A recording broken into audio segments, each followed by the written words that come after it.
last day in the month of November. How time flies. We have done January to November in a twinkle of an eye. I literally cannot picture some months. I can't say this happened in this month, this happened in that month. This year has just been survival mode activated. I'm not sure there has ever been a year like this where the year had life. Most importantly, because like a lot of us had big dreams for 2020. I was recording a podcast 2 weekends ago with a friend. We're collaborating on a podcast, and we're talking about how we had like major things we wanted to do with our lives, and how the whole pandemic just gave us that paradigm shift to think of things differently. The tweet said 2020 was the year I thought I was going to have everything I desire, but 2020 is the year I actually appreciate everything that I have. On that note, I want to say welcome to the newspaper review. I have always on Mondays in the studio Ademi Adeolu and Nkechi Manalayo, the Signal radio analyst, joining me in this conversation. Good morning. Happy end of the month. Good morning, Daniel. Happy end of the month. Let me ask Ademi the question of January to November is 11 months. That's right. And what is something that just beats your imagination every time you remember that December is tomorrow? Well, it's the awesomeness of God. Amazing. Okay. Because if not for God, Mm. we would have been consumed. But today we are standing in spite of the pandemic Yes. and all that has happened in between. Mm-hmm. All glories go to God. That's just the truth about it, because you can't really place your hand on anything. You can't say anything particularly that, though, in the course of it, God has been faithful. I like that. God has been faithful. How do you feel, Nkechi? 11 months gone, and you're going to be shocked. Another 31 days from now, we're going to be saying Happy New Year. 2021. Yes, absolutely. For me, the year helped me and helped us to see what was most important, because where there is pressure, sometimes, of course, even if not something that is desirous, we tend to prioritize what is really necessary. So this year, I believe even in the midst of the uncertainty, helped us to really prioritize the things that were really necessary. I remember, funny enough, I didn't even know you were going to have this conversation. Just coming through today, I remember how I started live shows, my Instagram live show, because I sat down. I had known that I was going to do that, but I'd been postponing and also writing my fiction as well. I just sat down when there was the lockdown. I said, if I wasn't going to go to the studio, going to do my TV recording or to do this or do that, every other thing I was going to, what were those things that I was absolutely going to be doing? And I just started doing what I started to do, fiction, and also just the interviews that I do on IG Live. So it helped me personally to see what was absolutely necessary, and also others as well. I know other people that at the end of the day, we just like 15 of these things and we don't actually need all of it. And also it also pressed people into more purposeful life. It also pressed people a lot into of more people purposeful life as didn't well. think of they could do business. Yes, they didn't Started think. off business in the pandemic. I'm telling you, this one is there's something I didn't know that I could earn from that I started this year, and it actually worked out. So you are so right on that. You're so correct. Okay, and on that note, let's go straight into the dailies this morning. The Punch, the This Day, the Guardian, the Pen Pushing is also with us this morning, and some very sad stories on the dailies this morning. When I saw that story yesterday, I was really it just broke me down more. That even we talk about these things every single day. We talk about how just a lot going on. But we're going to hit into those reports much later into the conversation.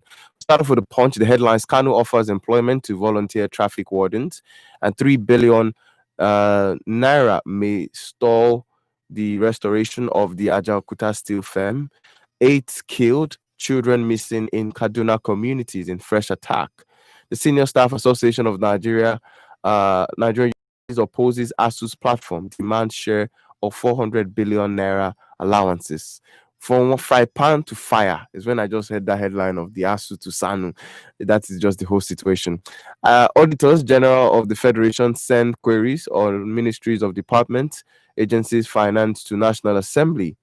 And anger speeds as UN says 110 Borno farmers killed. Other report says 48 farmers killed, which is one of the sad stories on the dailies this morning. Grass cutting fraud. EFCC rearranged secretary to the government of the Federation, Babacha Lawal, today. And also, he had a court restores all field revoked by Kyari, awards 20 million US dollar damage.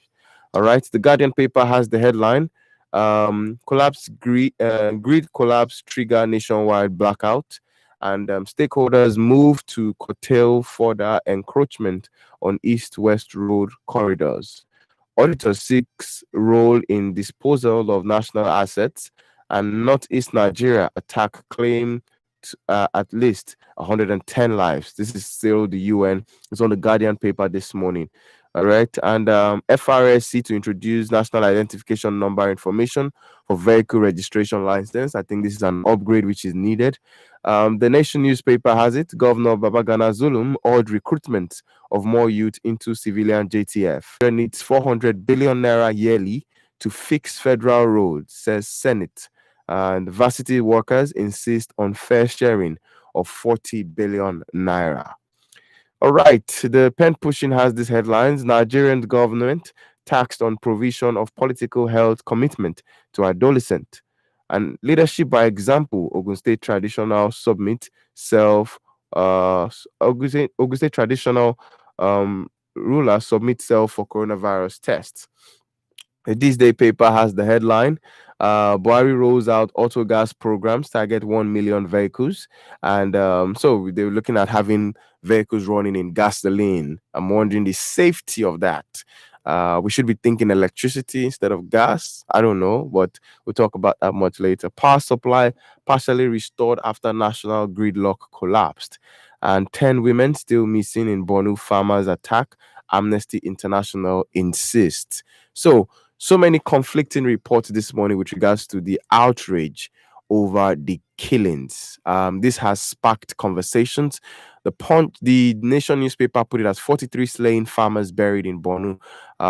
It also has it that many are outraged by weekend's killing in Borno, Benue, Kaduna, Plateau, and Ekiti State all happened last weekend. In Ondo State last week, the first class traditional ruler was waylaid on the highway and killed in Ondo State. Also, the wife of Mr. Olugbeng Ale, the chief of staff of Ondo State, to Governor Rotimi Akeredolu, was kidnapped. Borno State Governor on Sunday at the funeral of 43 farmers killed by Boko Haram insurgents on Saturday. It was learned that the death toll may rise as many of the people are still missing. The Boko Haram attack abducted many others whose fate is unknown. The death toll in Kaduna yesterday rose to 8. 5 suspects have been arrested for Kaduna State. The associate professor of the University of Agriculture, Makurdi Kari, was also killed in the Benue State capital on Saturday night. 2 people were killed, according to the police, in a market in Bukuro, just south local government area at the weekend. Also, among those who condemned the killings were President Muhammadu Buhari, Senate President Ahmed Lawan, and the House of Representatives Speaker Femi Gbajabiamila. Northern Governors Forum and People Democratic Party also fled on the incident. All right, and that is on one side of this report. There is also, with regards to the UN report, 110. So Sunday's killings of the rice farmers by Boko Haram insurgents in Jere local government area of Borno State attack, strong condemnation from eminent Nigerians and group on Sunday. I just reeled out a number of people. According to one of the members of the Civilian Joint Task Force, who assisted one of the survivors, put the numbers of those killed to 43. The United Nations on Sunday said 110 farmers lost their lives during the attack. So, and that's the little bit. They're still missing persons. That is something that we know that is authentic, that they are missing persons, but we cannot confirm that 110 people have actually lost their life. But what we can confirm, according to reports, is 43 people who were actually buried on Sunday. How do we make sense of this situation? These killings we are getting to a point where we are developing tough skins to these killings, and it's worrying that this is still ongoing. The number of deaths, these are rice farmers. What's going to happen now? Somebody actually said with this we should expect famine in 2021, because automatically nobody's going to return to the farm. This is an automatic direct message to farmers not to return to farm. Because if these farmers have not been protected, imagine going to your farm, leaving your house to go to your farm to farm on a rice farm and not able to return. How do we make sense of this? Because I'm afraid that we are building tough skin to this situation. I still wonder why you still use the word insurgents. Why don't you categorize them holistically as a terrorist, the Boko Haram terrorist? And I believe that President Buhari will now see the need that he has to take the bull by the horn. It's no more a laughing matter, because if 43 people could be killed, farmers, in one day, and don't forget, that's the one that we saw that were buried. What about those people missing in action? If UN could have said 110 people were killed, perhaps they have some information as regard that those people missing might be those people that were counted. And missing does not mean that they've been abducted only, or it could be that they've been killed somewhere else where people have not been able to reach. Identify. So these are one of the things, and it is time for us as Nigerians to rise up. What do we do now? Because I really want to understand. We were able to pick up a stand with regards to NSAS. How do we pick up a stand against these killings? Daniel, we shouldn't see this thing as a northern thing. That's the point. We should see it as Nigeria. This borders on Nigerians. Even outside the fact that they are killing them, what about the image outside there?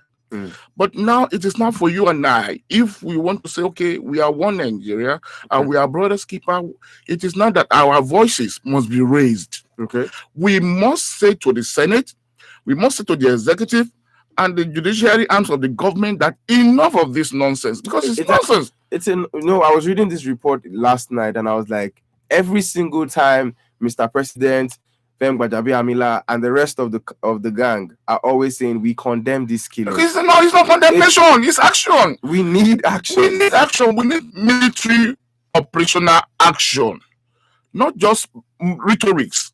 Enough of the rhetorics. You saw what happened in the case of the American community when one of their people was abducted. They came in and took the person. They rescued the man. Why can't Nigerian soldiers? Why can't Nigerian military? Why can't they go? When you talk about the military, you're talking about the Nigerian Army. You're talking about the Nigerian Air Force. You're talking about Nigeria now, the Navy. Now, if these three arms are there, what are they doing? Can they go into the territory of these people? Are they more than them? For heaven's sake, where is the money that is being earmarked for the military every year? I think the people that we're dealing with are very strategic people. Like you said, the terrorists. They are strategic. They are very strategic people. And to counter this, it's not just, about just deploying people to just go there. We need we need high intelligence. We need strategy. Because listening to some, I can't remember their exact names, but to some commentators this morning that have something to do with the state, not just commentators.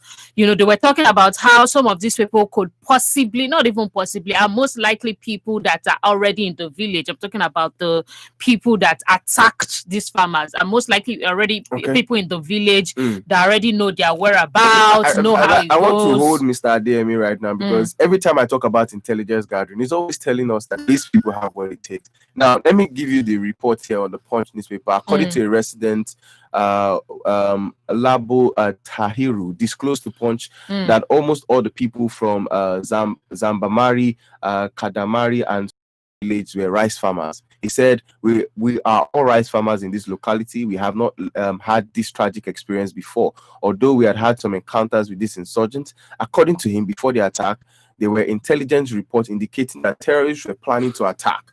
But soldiers only embarked on their regular patrol in the area. Soldiers went around the area to patrol in their vehicles. It was after they left that the terrorists attacked the innocent farmers. Now that intelligence now let's look at it. Look, don't let us stop covering what is not coverable. You see, the truth of the matter is, you said there was an intelligent report that there's going to be an attack.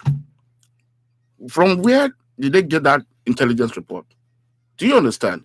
Now, if a source have told you that there's going to be an attack, The next thing is not just only patrolling, but our people, because the so-called, you see, this Boko Haram of it, we are just, you and I, we are just looking at it as okay, this a group of people who say Boko is a sin. No, there are those people in government who are using it. I want to believe that, because if not, by now, there's an intelligence report, there's going to be an attack. All you just did was patrolling. No. Okay. It's not patrolling. The next, what they ought to do and what they know that they should do, or they should have done, is that with the intelligence report, they will go around, infiltrate the community, and gather more reports and be able to identify them. You see, these people we are talking about, they are not ghosts. They are not ghosts, for heaven's sake.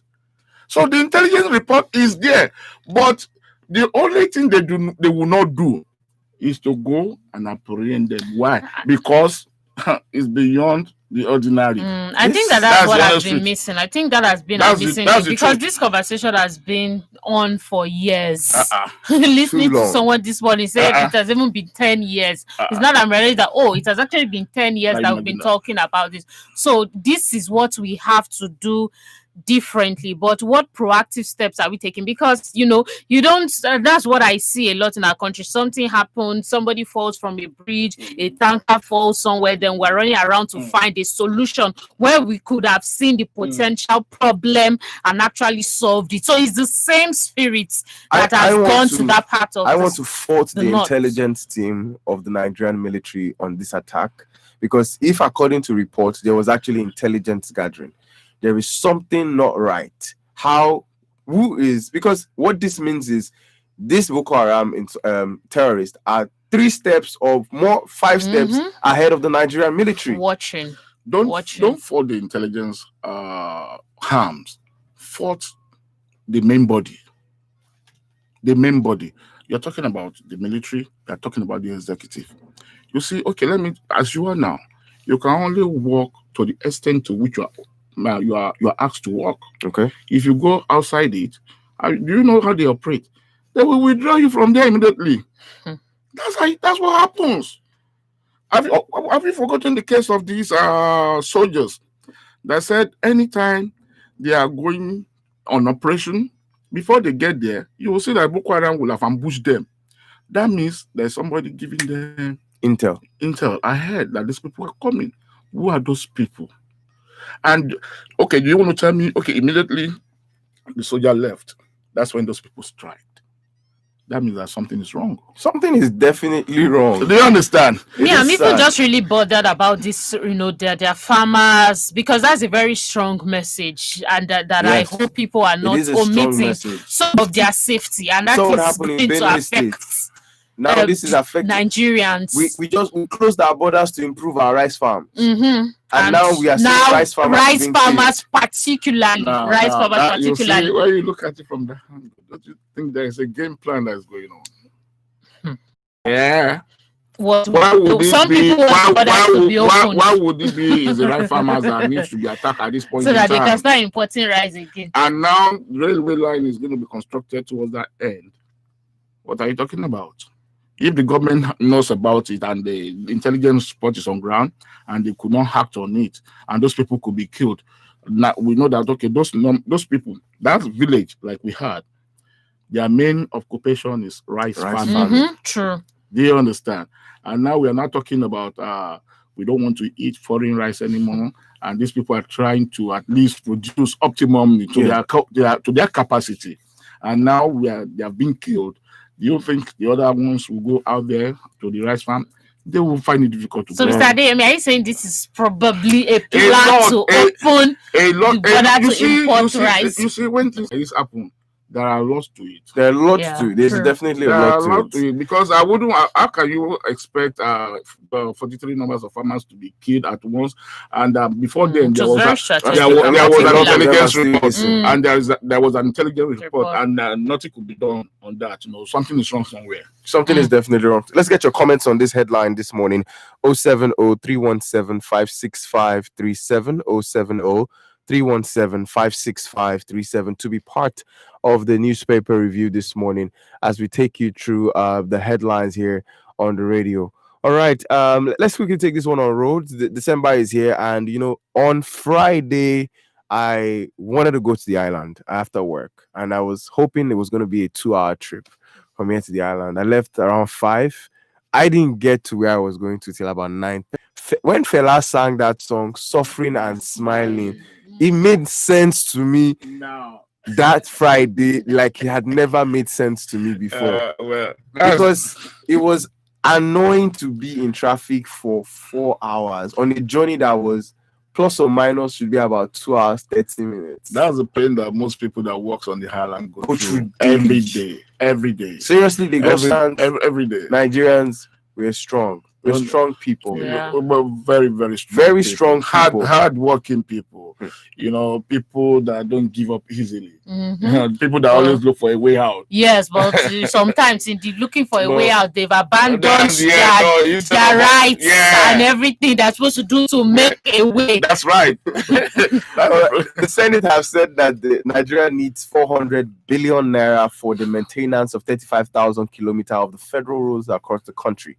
It described the 38 billion naira earmarked for road maintenance. 38 billion naira earmarked for road maintenance in the 2021 budget, estimates as compared to the serious maintenance required to be carried out on federal roads. This was even as the National Assembly Joint Committee on the Appropriation said it was working hard to submit a harmonized report of 13.08 trillion naira 2021 budget proposal on December 3rd. The chairman of the Senate Committee on Federal Road Maintenance Agency decried the poor budgetary allocations for road maintenance in the 2021 appropriation bill while addressing reporters on Friday in Abuja. The senator explained that the road maintenance in Nigeria, where road transportation is mostly used to the movement of people, goods, and services across the country, could only be effectively carried out with about 400 billion naira each year.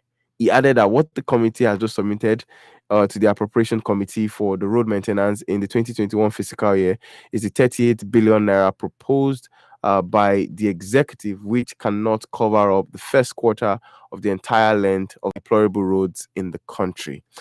Now, the fact that we just hear this money is a pretty large amount of money, and 38,000 kilometers is quite a stretch if we do the maths right. That's a lot to cover, but isn't this the time where there should be more intensifying efforts in developing other means of transportation like our rail? On the sea. I just thought of it that if there was rail transport from Ikeja or from Bega to Victoria Island or to Aja, I'm definitely not going to spend. There can't be traffic on a rail line. Of course. You understand? So I'm wondering how there is too much pressure on the Nigerian roads. So we would always maintain the roads because the pressure on the roads is just too much. Nigeria. So true. So true. Nigeria is a peculiar country, and the people there are peculiar people. And the kind of government that we have is a peculiar government that does things in a peculiar way. If not, we will not concentrate majorly on roads. Like you said, the railway line. I kept on saying it. Instead of us putting our concentration on the roads only, the roads are the easiest means of transportation. Because that's where you can link one farm to the other, one village to the other easily, because the road will not go through all the villages of major cities, but they will go through towns, not cities only, major towns in Nigeria. And you see, there should be a road network that should be able to link Ibadan, Ijebu, Ore. Link them up. Every time I look at the United States, I'm like, whereby the road, all the road needs to do is transport the goods or people from wherever they're coming from, the remote area, down to the station. From the station, they move from one town to the other. That is a part. I traveled on the Ibadan Expressway just yesterday. I came in yesterday. I traveled out of Lagos. This new road that is being constructed, do you realize that the roads are already getting spoiled? As I was driving, I was feeling the undulation on the road. And I have to look, and I saw that there were serious undulations. Because why? Because of the pressure on the road. Well, this road, this Lagos Ibadan Expressway, is the busiest road in the Federal Republic of Nigeria, and it's the road that needs the most alternative. Yes, attention and alternatives. You see, like I told you the other time, had it been the created alternative, it won't be that immediately this road is being fixed, the vehicle will run on it. Because when the road is immediately is being finished and vehicles run on it, it will not allow it to compact very well. And that's what is playing out. I think Daniel just really said it well, when he opened this conversation, the alternatives, and we are hoping to see what they have to say, the people in that particular department, because again, it just looks like the same thing comes up. And I do hope, I know a lot of people have these conversations across different parts of the media, but it is really high time that we start looking, because look at the amount of money and this that we're going to put into road transportation. We have water, we have rail, there are a whole lot of transportation that we can put out that is also safe. Okay. That is also safe. And if there are some available, because if you talk some I've watched I was watching a particular show where they were trying to tackle this road, and the person there, maybe the minister there, was saying, oh, we have road here, we have road there.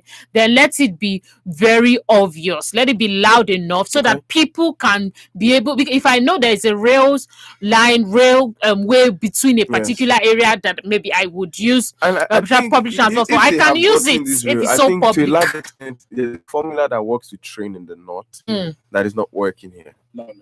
What's the formula that works in the north that does not work here? The only problem we are having, okay, when they said they wanted to construct Lagos Ibadan road, railway line, yes, I thought it's going to be on this road, this expressway that is going to be on this side of the road, on this part of the of the state, not the same old railway line that they have to go through. Imagine if they have created something like that here. Anybody traveling from even as far as Ishagamu can walk in Lagos Island and get to Lagos Island within 1 hour.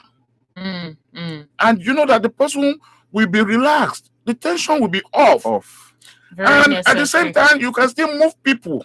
Imagine the crowd of people working on the island that have to go through Third Mainland, Maryland, Ogudu, Bega, all the way to, imagine if there's a railway line that goes through this side. I tell you, the trouble we are talking about will be minimal.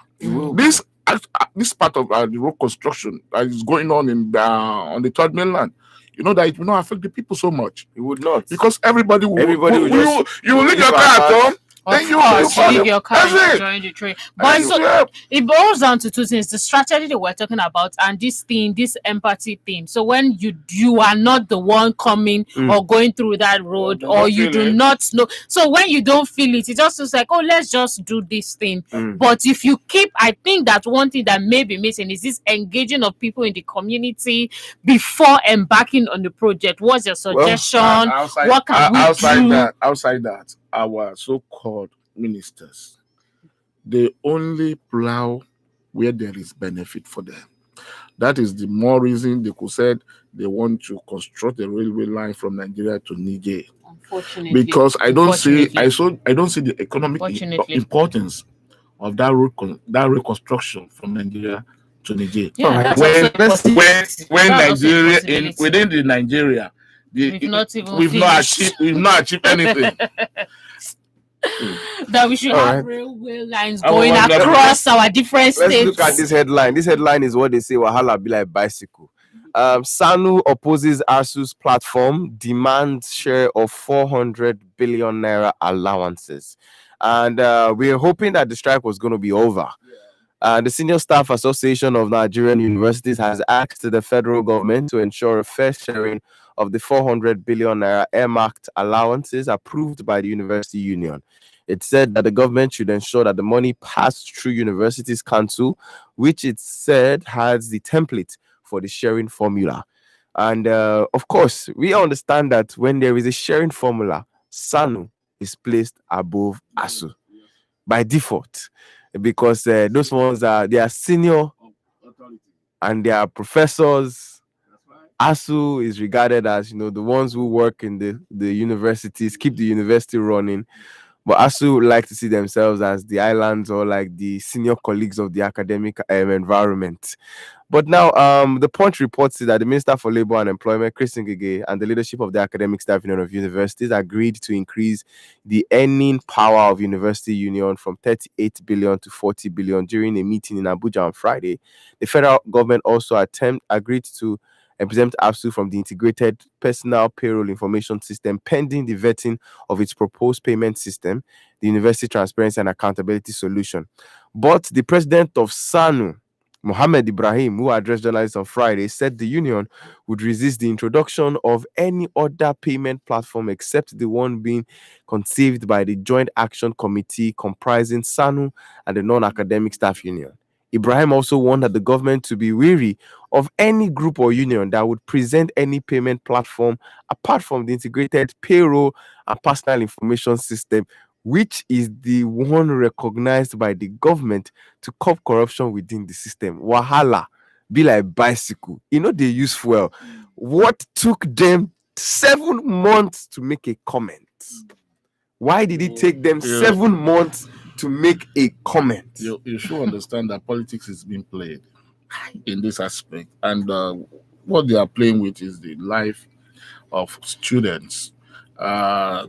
If SANU is saying that the 40 billion that is coming to them has to go through them and the non-academic staff union, where, like you said, where were they when ASU was making all of these demands, fighting for everything? And why was it that it was there? It was only ASU that the name was everywhere. ASU is the one that's not allowing the children to go back to school. Problems. Now that ASU has achieved, you now want to come in, and I said no, and now you want to put a stop. Anyway, those are also part of ASU. We should understand that they're also academic staff. Okay. Of the university. I think the senior staffs, in terms of numbers, they won't be as much. No, they can't be as much as they can't be as much as ASU. Where you have one professor, you have associate professor, you have junior lecturer, one reader too. So definitely they are not as much as the ASU. But all things being said, what we are only praying for is that they should come together. Let them harmonize this thing so that the children will not suffer again. Our education has suffered a lot. It has suffered. In one word, just really prioritization. And it's sad, unfortunately, just unfortunate that this is how this is coming to an end, and this is what is happening is really sad and even a bit emotional for me, because the fact that people have had to stay so long where people could just come together to make this decision. So unfortunately, the prioritization for me is something that is still a problem with a lot of our leaders, and I hope that we get better with it. All right, let's take some messages now. 070-317-56537, 22 minutes to 9. This is the newspaper review on Women Radio 91.7. You've been listening to the voice of Adeyemi Adeolu, Nkechi Emmanuel Layode, and Daniel Adaja this morning. Tony says, I challenge all well-meaning Nigerians to get together now and rescue the country, or leave to regret their actions and inactions forever. Good morning. All right. Another text message here says, good morning. It's unfortunate the government only comes out to condemn Boko Haram's killing, but is doing almost nothing to change the security apparatus who are bereft of ideas. Now the killings will disrupt every aspect of the citizens' lives, most especially food, as farmers can't harvest with peace of mind. Famine is definitely coming to the land if nothing is being done. Rosenje Mutiu in Alakbere. Engineer Wale in Ikorodu says the killing of over 40 rice farmers in Borno State by Boko Haram is devilish and worrisome. I don't see what the government is doing to tackle the insecurity in our land. It is time for us to protect and secure ourselves. On federal government and ASU, government should look for a way to resolve the issue permanently to avoid incessant strike by the academic union. Have a productive working week. That's Engineer Wale. This is from Olino Kiaro. It says, hello, electricity national grid collapse, security system collapse, major roads collapse, health sector collapse, educational system collapse. Let's begin to pray seriously for Nigeria now. That's Olu Alao in Ogun State.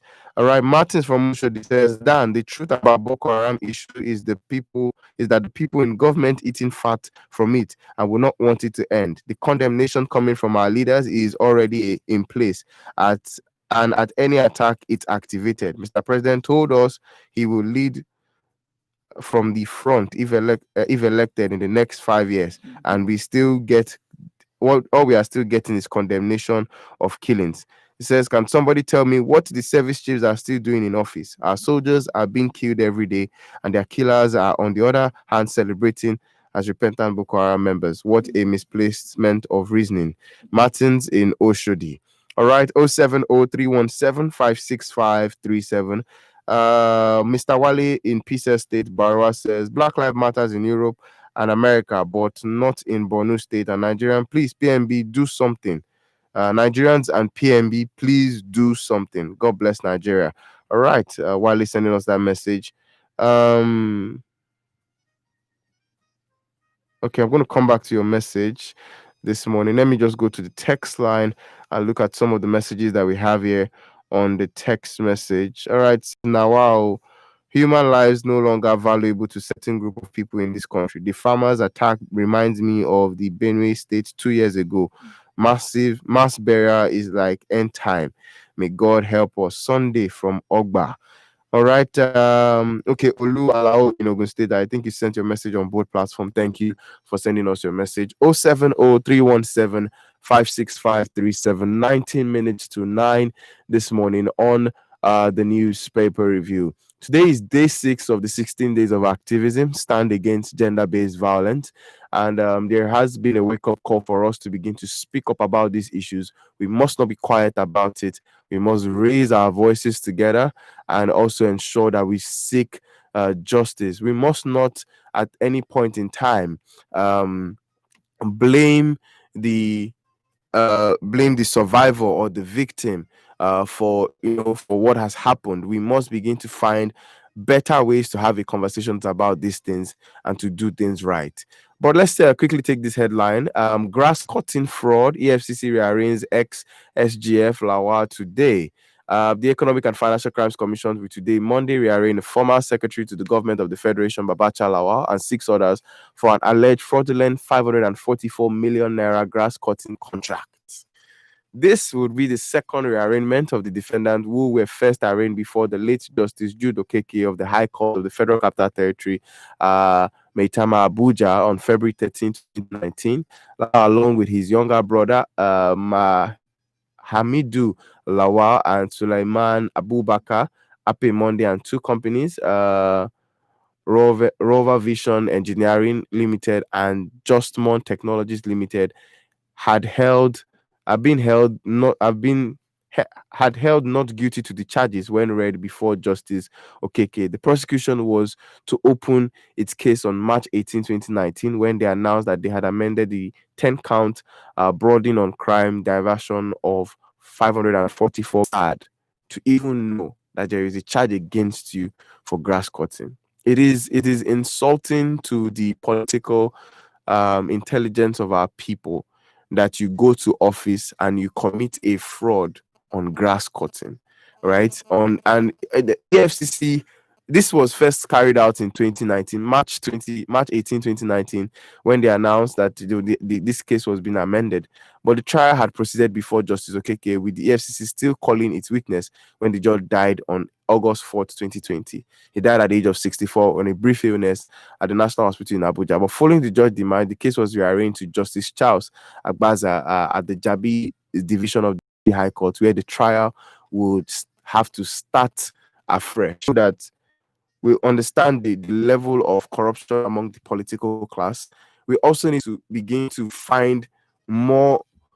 I don't want us to normalize. We have, to a large extent, normalized seeing these reports, hearing things like snake swallow money, monkey swallow money, building caught fire, INEC card readers, few days to elections. We are normalizing things that we should right outrightly call for heads to roll. Then I told you that Nigeria is a peculiar country. Humans disappeared. The list is endless. And we have we are peculiar people with peculiar problem, and the government that we have at the ends of affairs are also peculiar kind of government among the governments of the world. Like you said when you were reading it, talking about this case of cutting grass fraud. My mind has gone through all other frauds with different names: the monkey swallow, the python swallow, all this stuff, and even the one of the COVID that they spend money where they're not even meant to spend money. All this stuff. The problem I see is that I find when people in government are being accused of fraud, you will see them immediately coming out, holding up, and at the same time resigning from their the post. office. But it's obvious that this is actually what you did, and a particular that investigated the matter indicted you of fraud, and yet you will now still say no. You've not done it, and the people in government, the head of the government will still retain you, even when he's been ousted. The person, you will be brought back into the system again to continue to perpetrate the same thing, and yet we are not. You see, the problem we have is not the government, because the government will never change. It is the Nigerian people that needs to, because this is our commonwealth. It is not their father's property. It is our commonwealth. We should ask for it. We should stop them from continue perpetrating this fraud, that it has become part of their character. So for me, when I saw the head, I actually even thought it was a figure of speech. First of all, I didn't know it was actually something that was real. And just to go ahead with what you've said, and even the perspective that Daniel is coming from, I believe that I believe that we have started, because again, if not, it's going to look like just one headline that we're talking about again. I believe that we started with the NSAS, should I say, standing up. I'm saying citizens, because the truth is it has to be citizens. When you know that you're going to be held accountable, if you say rubbish, if you do what is wrong, then you're going to sit up as much as possible. You're going to try to do the right thing. So that is what has not happened in the office for long. We've seen a lot of, just like the whole suffering as smile, we've seen a lot of things happening. Nigerians will just take it and will just move on and be, oh, that's life. That's how they are. Having that mentality, accepting a lower level of government, is what a lot of average Nigerians have done as well. So the NSAS movement is standing up to say, no, we are not accepting this average or this low level of government anymore. And I believe that we have started in that process. Yes. The only thing is sustainability, continuity, and consistency to keep it going in order for us to have this solved. Because I can imagine we had this NSAS environment of vibration during the time Snake swallowed money. Of course, the money is going to come out for wherever it went to. But of course, we are just waking up. But I do hope that we keep up to it. At least that is what the body language is for most of the youths. All right, let's take some messages here quickly, because we have about just 5 more minutes to wrap up the newspaper review this morning. Mofe Steven says, I wonder how many lives will be lost before our government gets serious and take a very proactive step. The daily kidnapping and murder is fast becoming a culture and must be resisted at all costs. What do the common man have that is worth killing him or her? These massacres must stop. Mofe Steven in Cotton. He also says that okay, that will be all from Mofe Steven. Let's take this one more. Grandma says, are you sure rice farmers massacre is not masterminded? Are you sure the rice farmers massacre is not masterminded? There is more to it that meets the eye. Is not a peculiar. Is this not a peculiar decayed nation? I am fed up. This is Grandma Olayinka sending us that message this morning. Please do not be fed up of our country. We have to remain hopeful. I know sometimes it could be tiring and exhausting to be hopeful in very difficult times like this, because when I'd actually not gone out for a very long time. So Friday was my first time like really going out of the environment. And then I saw the BRT buses that were burnt down at Bega, and I was like, oh my God, the fleet, those BRT buses are new. I've entered them a couple of times before the NSAS, and how comfortable those BRTs are, and just seeing them burn, seeing them in ashes I was really heartbroken at how did we get here as destructive as young people, and it was really, really worrying. But we take just this one headline, which is to commemorate the conversations on the issues around rape. The minister warns school managers against stigmatizing rape survivors. The Minister for Women's Affairs, Pauline Tallinn, has warned school administrators to desist from stigmatizing victims of rape and other sexual and gender violence. She said schools across the country should desist from expelling, shaming, ridiculing any girl child pregnant due to rape, as this could attract severe penalty. Tallinn gave the warning at an accountability town hall meeting with other ministers to commemorate the 16 days of activism to end violence against women and girls, organized by the ministry in collaboration with the Federal Ministry of Finance, Budget and Planning in Abuja. She said this meeting gives the opportunity to send signals to school administrators, public and private, to desist from the old practice of shaming, ridiculing, and expelling the girl child because she was raped and subsequently became pregnant.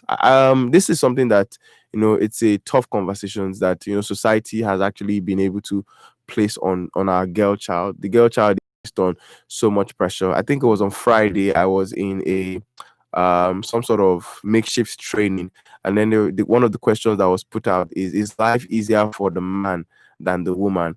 And and I had to literally think of so many things, and I had to I had to agree that in the world we live, there is so much that we have to fight for. The woman has to fight for that. The man he just believes that we have been made to believe that we are entitled to. Because it's believed to be a man's word. That's a problem. I'm forgotten that the woman is as equal as the man. Yes. Because the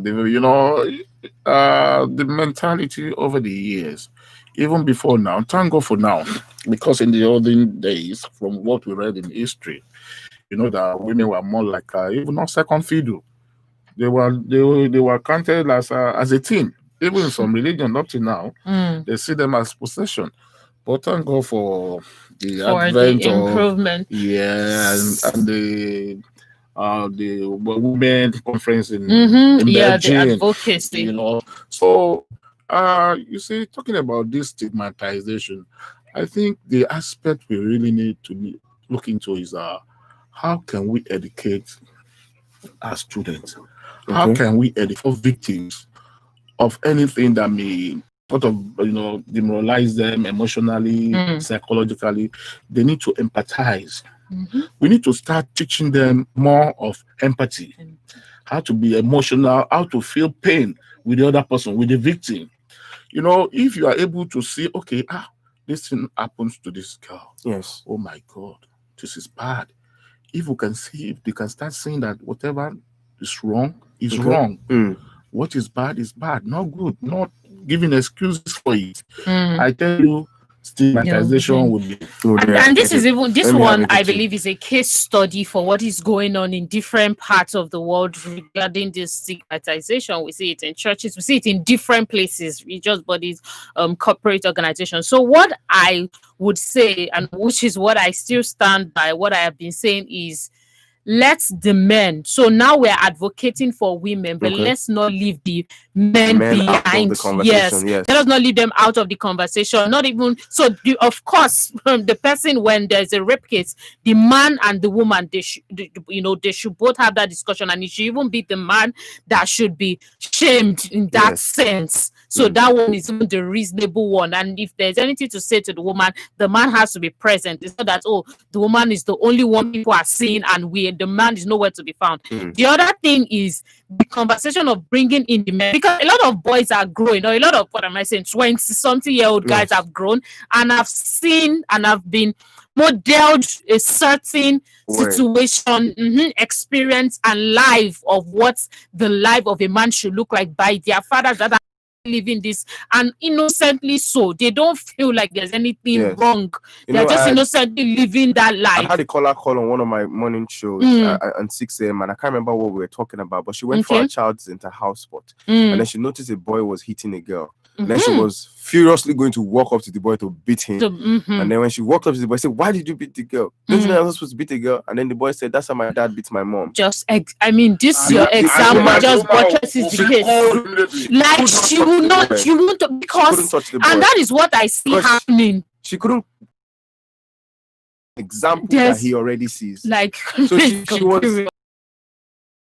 So that's what is good. That's the gap. See, even working with women for like close to 5 years, I see that yes, there's the women part and there's a lot of education for women, but please let's not leave the men out of this. Yes. Not even leave the men out of it as far, because we see the one of women trying to shame men. No, that's not what we should be having. Is educating them and correcting the mindset a lot of them are already growing up with. All right, this is where we have to call the show to a wrap this morning. I want to say thank you so much, Nkechi Emmanuel Ayode Saidnel, and also to Mr. Adeyemi Adeolu for joining us this morning. On the big question this morning, we're going to be talking about these 16 days of activism, stand against gender-based violence, and we're going to be addressing violence against women and girls with disability. This is an angle like a lot of people do not get to hear, especially for those with disability. When they experience gender-based violence, it's highly unreported, and we're going to be having some experts who are trained in this field to enlighten us on all of these things. Thank you all. Let's have a productive week and happy end of the month.